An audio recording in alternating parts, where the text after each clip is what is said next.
Collider have just done a top 10.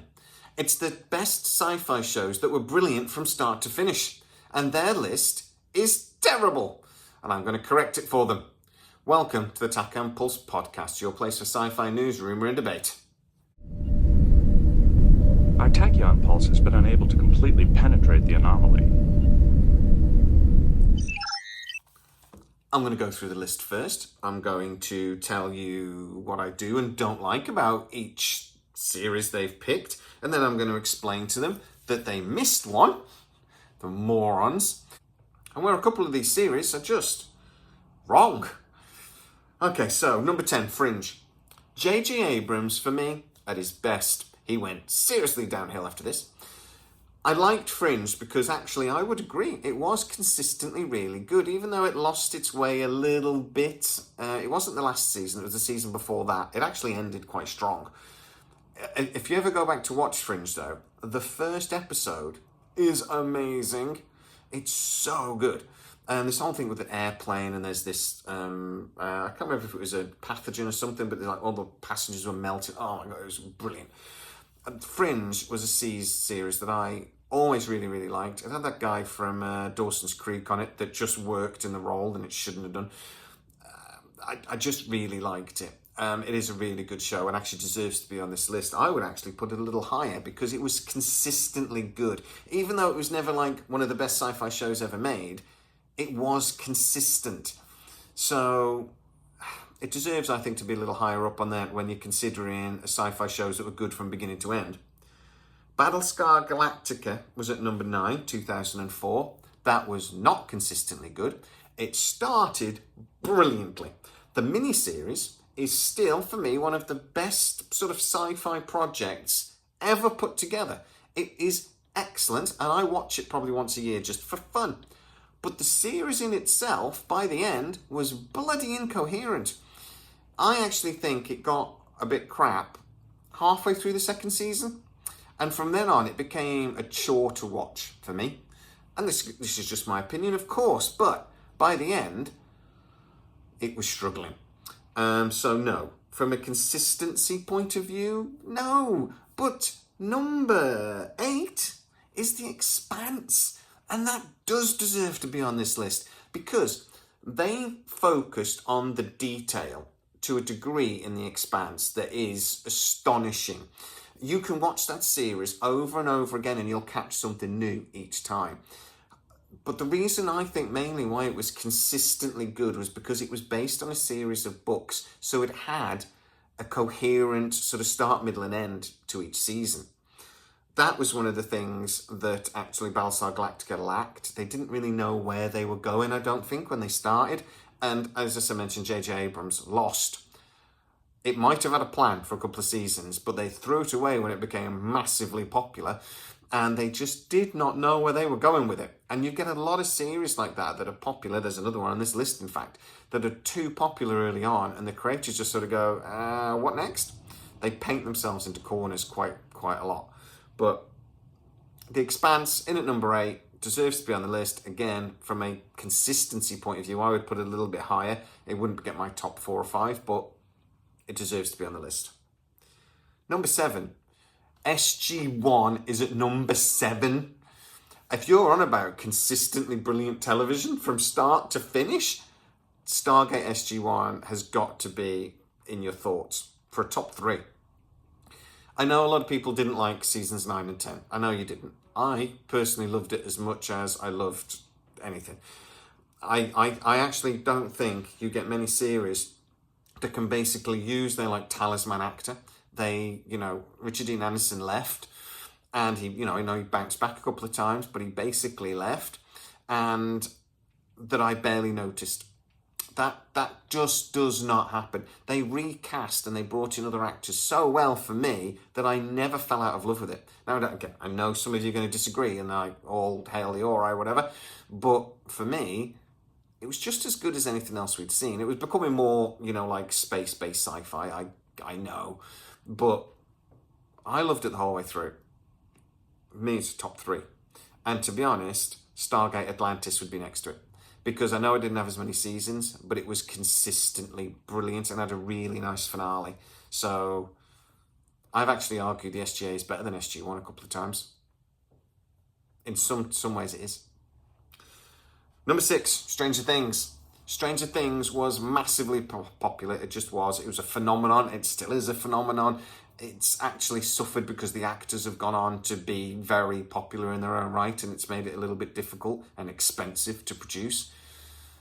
It has been pretty much consistently good. I got a little bit bored. I tried to watch it again actually not long ago, and I found it quite difficult to watch again.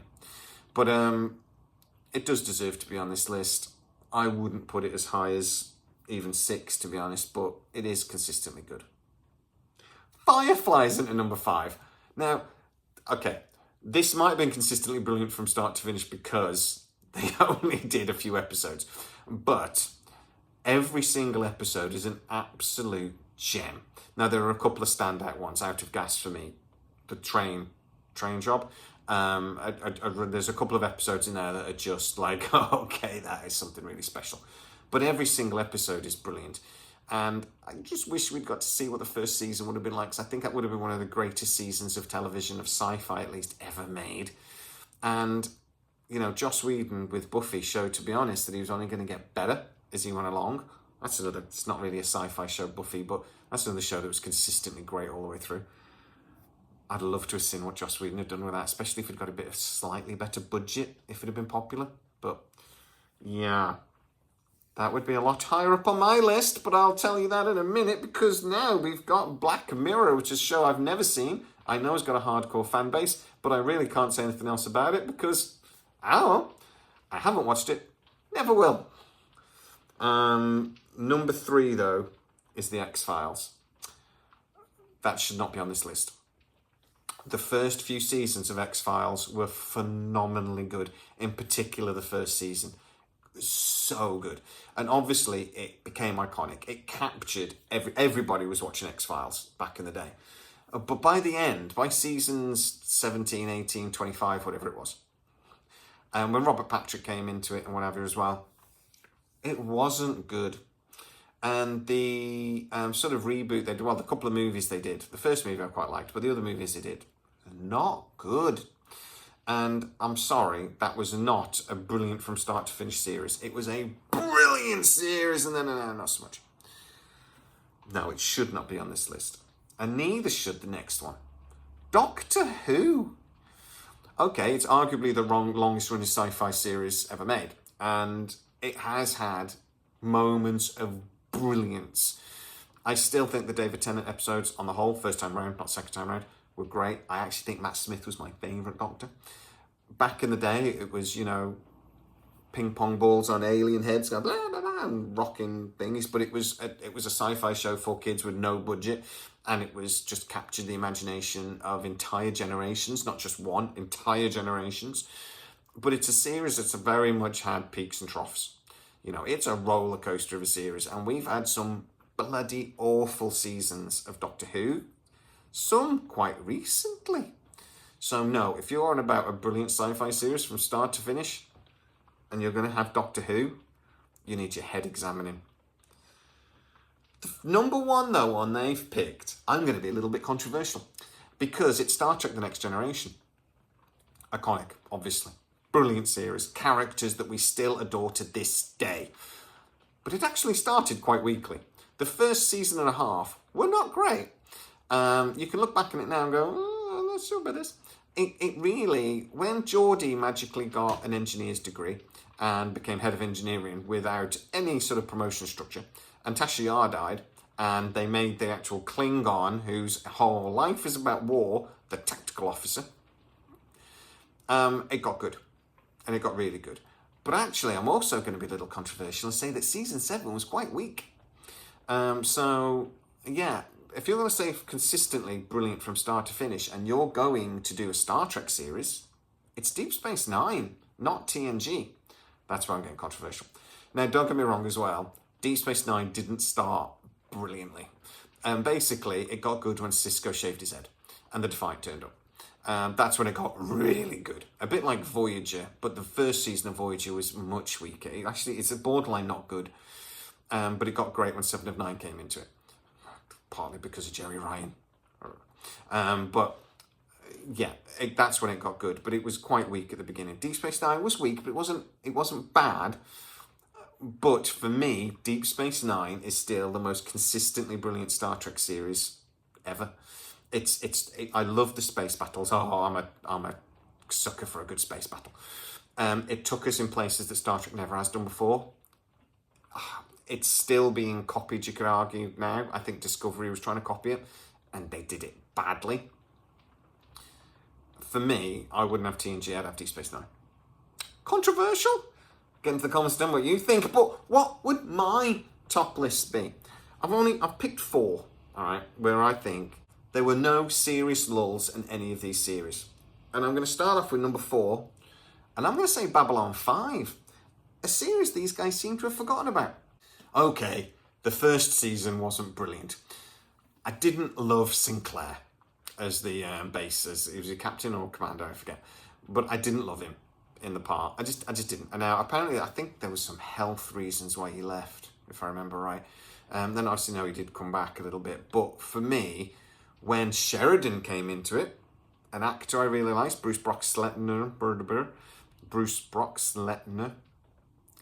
when he came into it, for me, that was just that. I remember The Scarecrow, Mrs. Smith, and a couple of films that he did. There's one with an elephant. I loved it. It was just an actor I liked. So I think that just sparked it for me a little bit.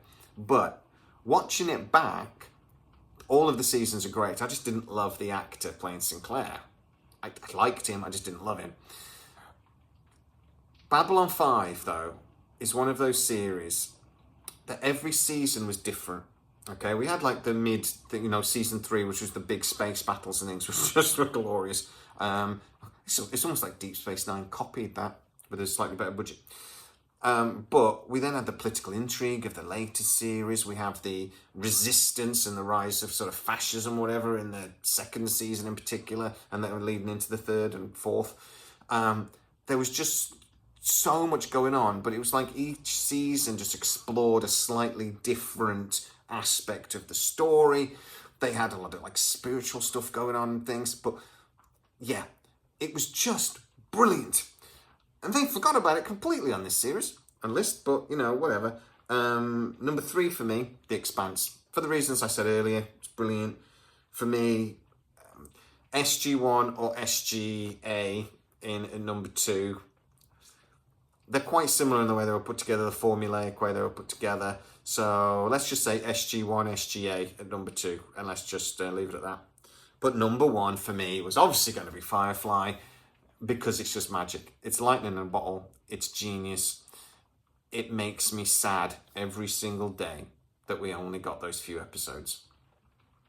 Guys, get into the comments, so tell me what your top 3 or 4 would be off this list, and what series on that list shouldn't even be on there. Doctor Who. Get into the comments and tell me exactly what you think. If you are new to the channel, don't forget to like, subscribe, hit that bell notification. It really helps us out and you'll never miss any of our new videos. Also, I've got a Patreon channel. I get to do videos just for there. You will only see them if you actually become a member of Patreon and give me your money.